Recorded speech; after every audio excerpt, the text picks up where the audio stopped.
Share बाजार छोटी बड़ी कंपनियों को यह मौका देती है कि चलिए अब हम जानते हैं कि शेयर कैसे खरीदा जाता है और कैसे बेचा जाता है। अब आप उस कंपनी के शेयर का प्राइस भी दिखने लग जाएगा, 150 रुपये हो जाता है तो उसी समय आप जो अपना पूरा शेयर जो 50 शेयर खरीदे थे उसे बेच दीजिए। ये भी बाजार के राजा के रूप में काम करता है, जिसमें मेन सेंसेक्स और निफ्टी की कंपनियां आती है।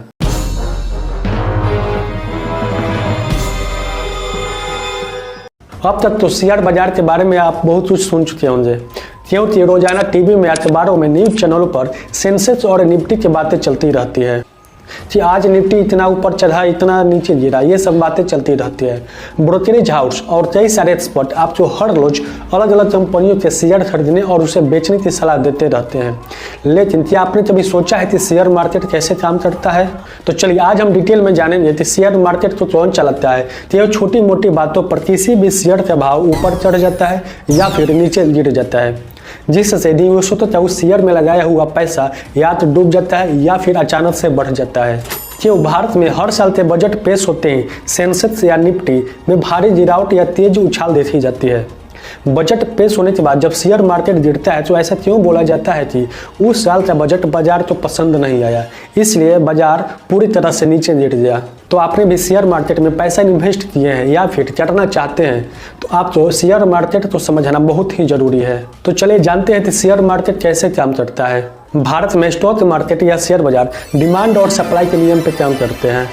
शेयर मार्केट में निवेशक BSE या NSE स्टॉक एक्सचेंज के द्वारा शेयर को खरीदते हैं और उसे बेचते हैं। सेंसेक्स और निफ्टी इंडिया के टॉप कंपनी के प्रदर्शन को दिखाता है कि ये कंपनियां कितना प्रॉफिट कमा रही है और कितना लॉस में चल रही है। शेयर बाजार छोटी बड़ी कंपनियों को यह मौका देती है कि वह हम और आप जैसे लोगों से पैसा जुटा सकते और अपने बिजनेस को बड़ा कर सके, जिसके बदल में ये कंपनियां हमको और आपको अपना शेयर देती है।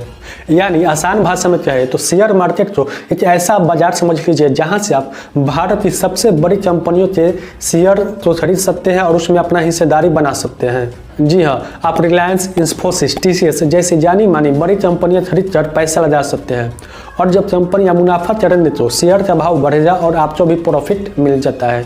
चलिए अब हम जानते हैं कि शेयर को कैसे खरीदा जाता है और कैसे बेचा जाता है। मान लीजिए कि आप मुकेश अंबानी जी की कंपनी रिलायंस के शेयर खरीदना चाहते हैं तो सबसे पहले आपको डीमेट अकाउंट ओपन करना होता है, जो आप किसी भी ब्रोकर ऐप्स के द्वारा फ्री में ओपन कर सकते हैं। जैसे ऑप स्टॉक है, जीरोधा है और बहुत सारे ऐप है जिसके जरिए आप डीमेट अकाउंट को फ्री में ओपन कर सकते हैं। डीमेट अकाउंट ओपन होने के बाद आपको अपने ब्रोकर ऐप में लॉगिन करना है और उसमें पैसा को जोड़ लेना है। अब जिस शेयर को आप खरीदना चाहते हैं उस शेयर का नाम, यानी आप रिलायंस से खरीदना चाहते हैं तो वहाँ पे आप रिलायंस कंपनी का नाम सर्च करिएगा। अब आपको उस कंपनी के शेयर का प्राइस भी दिखने लग जाएगा और वहाँ पे आपको बाई या सेल के बटन भी दिखने लग जाएंगे।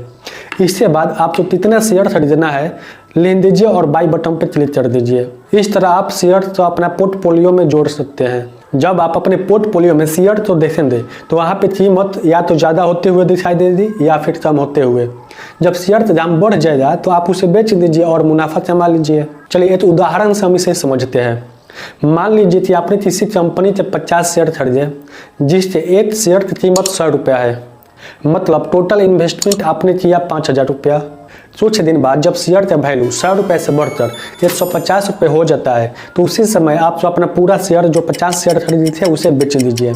जब 50 शेयर आप बेचिएगा तो उसका कीमत हो जाएगा 7500 रुपया। यानी आपने निवेश किया था 5000 रुपया और आपका मुनाफा हुआ 1500 रुपया, क्योंकि आपने 7500 रुपये में उसे बेचा।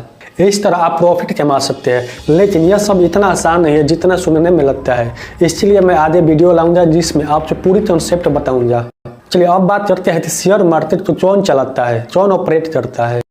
शेयर मार्केट को चलाने में स्टॉक एक्सचेंज, ब्रोकर्स, खरीदार और विक्रेता, इन सब का मेन योगदान होता है। लेकिन इसके अलावा जो शेयर बाजार के पूरे हालचाल पर नजर रखता है और किसी भी नियम का उल्लंघन करने पर सजा दे देता है उसका नाम सेबी है, यानी security of exchange board of India. देखा जाए तो सेबी ही शेयर मार्केट को चलाता है, क्योंकि जिसने सेबी के नियमों का पालन नहीं किया वो शेयर बाजार में काम नहीं कर सकता है। चाहे वह कोई बड़ी कंपनी हो या छोटी कंपनी हो, निवेशक हो या ब्रोकर हो या फिर स्वयं स्टॉक एक्सचेंज ही क्यों ना हो, इन सभी को सेबी की बात माननी पड़ती है। मतलब सेबी बाजार के राजा के रूप में काम करता है जिसका नियम ही सर्वोपरि होता है। चलिए अब हम जानते हैं कि स्टॉक एक्सचेंज कैसे काम करता है। भारत में दो मेन स्टॉक एक्सचेंज है, जिसमें पहला है बॉम्बे स्टॉक एक्सचेंज, जिसको शॉर्ट में BSE कहा जाता है। दूसरा है नेशनल स्टॉक एक्सचेंज, जिसको शॉर्ट में NSE कहा जाता है।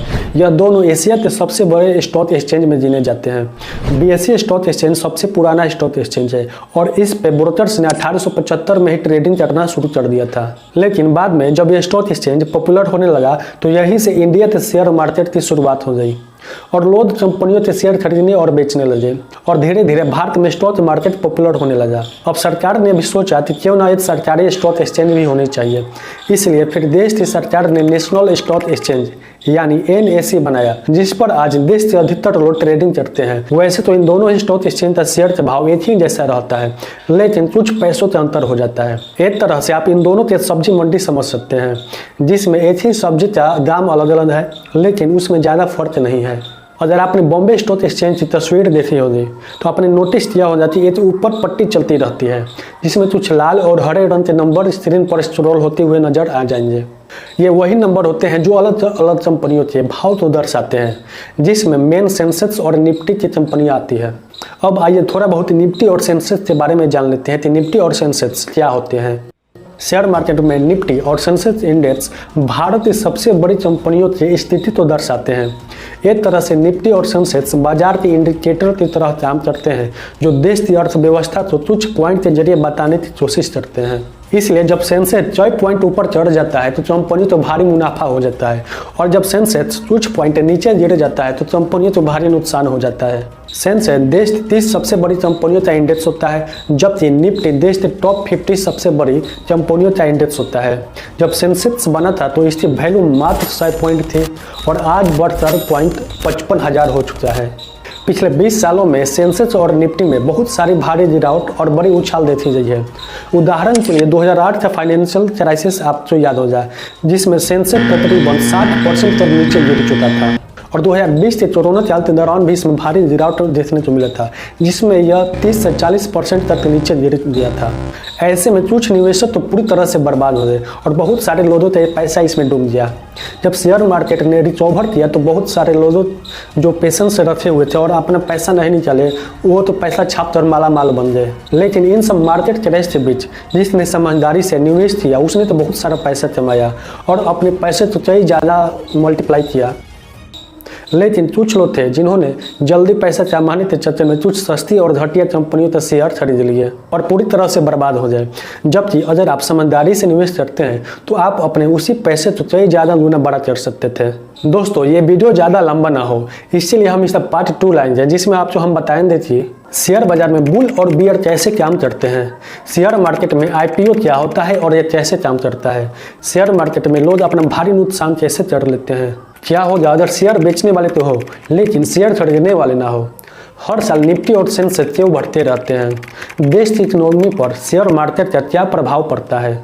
तो हमारे चैनल को सब्सक्राइब कर लीजिए ताकि वो वीडियो आप मिस न कर पाए। तो चलिए मिलते हैं अगले वीडियो में, तब तक के लिए